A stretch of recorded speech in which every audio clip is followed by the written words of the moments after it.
Yop tout le monde, c'est Aurel aujourd'hui, nouvelle review de Boruto. Ça fait très longtemps qu'il n'y a pas eu de review de Boruto, tout simplement parce qu'on a eu une période où les épisodes n'étaient pas forcément super intéressants. J'avais lâché un petit peu l'animé, je vais pas vous le cacher. On a eu pas mal d'épisodes filler ou des trucs comme ça. J'avais pas envie de vous faire des reviews sur des épisodes qui sont pas forcément super intéressants au niveau histoire, etc. Bon, il y avait des petites choses à raconter quand même, mais je préférais vraiment reprendre mes reviews au moment où on avait quelque chose de beaucoup plus intéressant, et c'est ce qu'on a eu. Alors on a déjà eu un petit peu une mise en bouche dans le dernier épisode, j'ai envie de vous dire, à la fin du dernier épisode.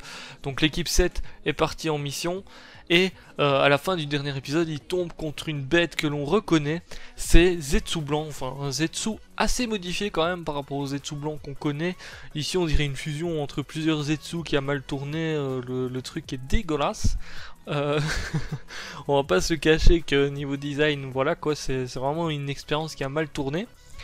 Et donc, eh bien, dans cet épisode, on continue un petit peu là-dessus. Alors, c'est un épisode qui est assez intéressant parce que il signe le début, vraiment le début de l'arc que le film Boruto reprend. Donc, alors, je sais pas comment ils vont nommer l'arc exactement, mais effectivement, c'est l'arc du film qui commence. Donc, c'est ça qui est super intéressant. Il y a plusieurs choses à aborder lors de cette review, tout simplement. Donc, début d'épisode, on a le petit combat qui se poursuivent, hein, qui commence plutôt contre le Zetsu blanc. Donc tout le monde s'y met un petit peu. Ils se rendent vite compte que le Zetsu blanc, effectivement, il est très fort. Alors on voit quand même que il se contrôle pas, le Zetsu blanc, il réfléchit pas, il est là, il attaque, il veut tuer tout simplement. Alors, enfin, je sais pas si son objectif c'est vraiment de tuer, mais il veut se battre quoi. Il y a pas de dialogue, il y a rien du tout, ça se voit que c'est un truc incontrôlable, vraiment une expérience qui a mal tourné quoi. Je pense que le terme est bien choisi.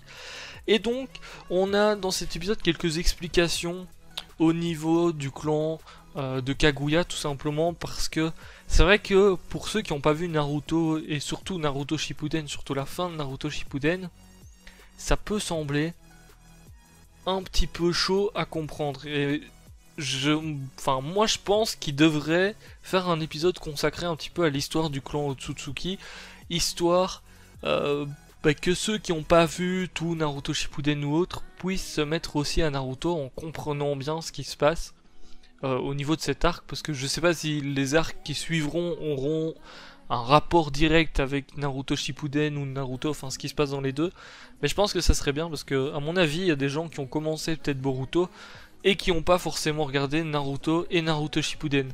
Donc moi j'aurais tapé un petit flashback ou une petite histoire juste après cet épisode, ou je sais pas, un épisode d'explication par rapport à un petit peu tous ces éléments là. Peut-être qu'ils vont le faire au fil du temps de l'arc, mais c'est vrai que sinon ça va être assez compliqué pour certains.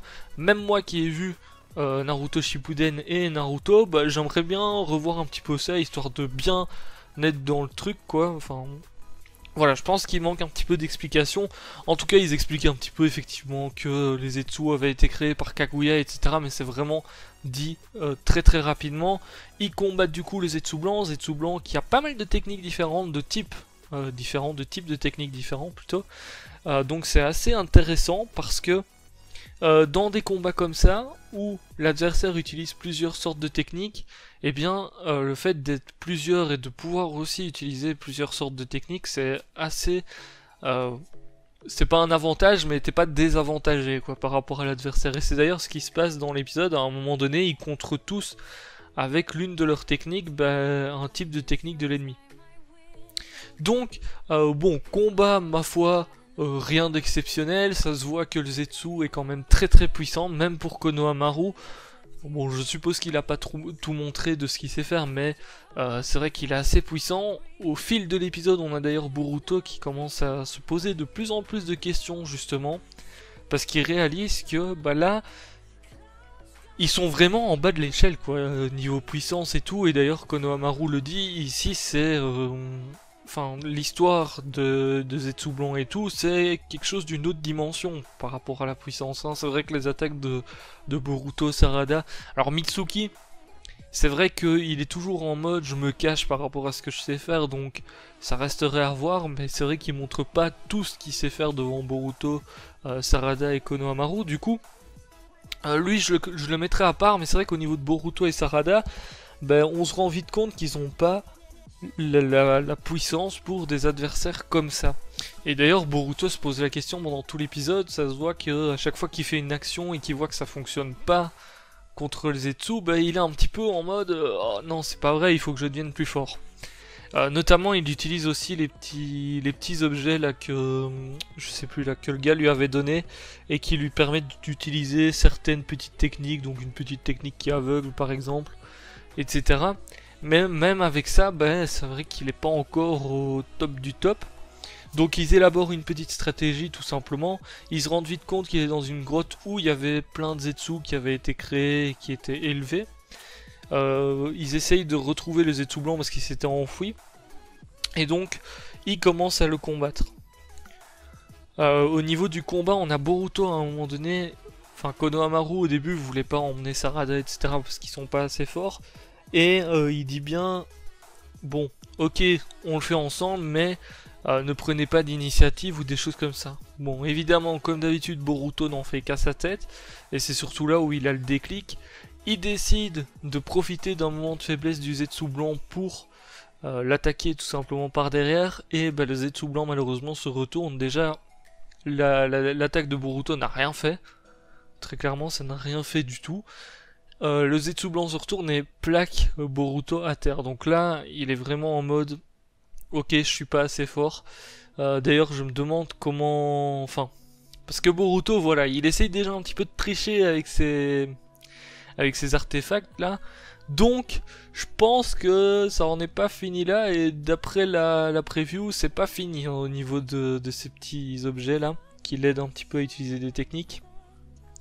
Donc, bon, heureusement, j'ai envie de dire qu'Onohamaru utilise un Rasengan et termine le Zetsu. Il continue à checker un petit peu au niveau de la grotte parce que, bon, s'il y en avait un là, pourquoi est-ce qu'il n'y en aurait pas d'autres? Il découvre vite un arbre, vous savez, où il y avait les Zetsu qui ont été créés en dessous là, mais qui est, bon, apparemment inactif. Il continue au final et il trouve plein de cocons avec des Zetsu. Dedans évidemment. Bon, heureusement qu'ils sont apparemment pourris et en continuant un petit peu dans la grotte, ils se rendent vite compte que quelqu'un est passé avant eux. Effectivement, parce qu'on voit l'Amaterasu de Sasuke qui est encore en train de brûler quelques Zetsu, donc ils se rendent vite compte que Sasuke est effectivement passé avant. Je rappelle que Sasuke, pour le moment, il est en mission secrète justement. Pour le village, donc il est en mission secrète justement, il enquête un petit peu sur tout. Et bon, au final, rien de bien foufou. L'épisode se termine à peu près là-dessus. On a Naruto qui vient pour faire un rapport, etc. etc. Rien de nouveau par rapport à tout ça. C'est vrai que c'était une petite mise en bouche quand même. C'était encore une petite mise en bouche. Donc j'espère qu'ils vont accélérer un petit peu les choses parce que bah pour le moment, même si un épisode comme ça c'est intéressant, disons que ça traîne quand même un petit peu en longueur, je pense. Par rapport à ce que l'épisode a raconté, et sachant que c'est un épisode qui doit introduire un nouvel arc, une nouvelle histoire, je trouve que il n'y a pas grand chose non plus. C'est à ce moment-là que moi j'aurais vraiment bien voulu, boum, un petit, je sais pas, un petit flashback, quelqu'un qui raconte un petit peu l'histoire du clan ou des choses comme ça. Alors, on a le nouveau générique de fin. D'ailleurs, en parlant du nouveau générique de fin et du nouvel opening, l'opening j'aime pas trop, je vais pas vous le cacher, c'est le plus pourri de ceux qu'on a eu pour le moment sur Boruto. Au niveau du générique de fin, je dois avouer qu'il est un petit peu plus stylé. Il est un petit peu plus stylé au niveau de la musique et tout, donc celui-là ça va. Et puis on a une petite scène de fin, donc si jamais vous allez pas voir après justement le générique de fin, n'oubliez pas d'aller voir parce que là on a une petite scène avant la preview du prochain épisode. Donc on a une petite scène où justement Sasuke s'est téléporté hein, avec ses portails et tout. Au final je sais pas trop où est-ce qu'il est, mais on voit surtout qu'il reste des gens du clan Otsutsuki qui vont passer à l'action contre Sasuke parce que Sasuke est au final un intrus sur leur territoire, donc ils vont décider de l'accueillir comme il se doit. L'épisode termine là-dessus. J'espère que dans le prochain épisode on va pas attendre tout simplement d'avoir la suite de l'histoire parce que le prochain épisode D'après ce qu'on a vu, ils vont pas trop justement continuer à regarder du côté de ce qui se passe au niveau de Sasuke. Ils parlent surtout de l'anniversaire de la sœur de Boruto, donc ça me fait un petit peu peur. J'ai peur qu'on reparte sur un épisode pas super intéressant. Même si c'est intéressant d'avoir un petit peu le comment Boruto est en famille, etc. hein, vu qu'il est pas fort avec son père et tout, c'est intéressant. Sauf qu'on a eu beaucoup d'épisodes comme ça depuis le début de Boruto, donc on connaît déjà leur relation, on n'a pas besoin de réavoir encore des épisodes là-dessus, je pense. Pour le moment, on en a assez. C'est le moment de passer aux choses sérieuses, j'ai envie de dire. Donc bon, on verra bien. N'hésitez pas à dire ce que vous avez pensé de cet épisode dans les commentaires de la vidéo. N'oubliez pas de lâcher le petit pouce bleu si ça vous a plu. Moi je vous dis à très bientôt pour une prochaine vidéo. Ciao, bye bye.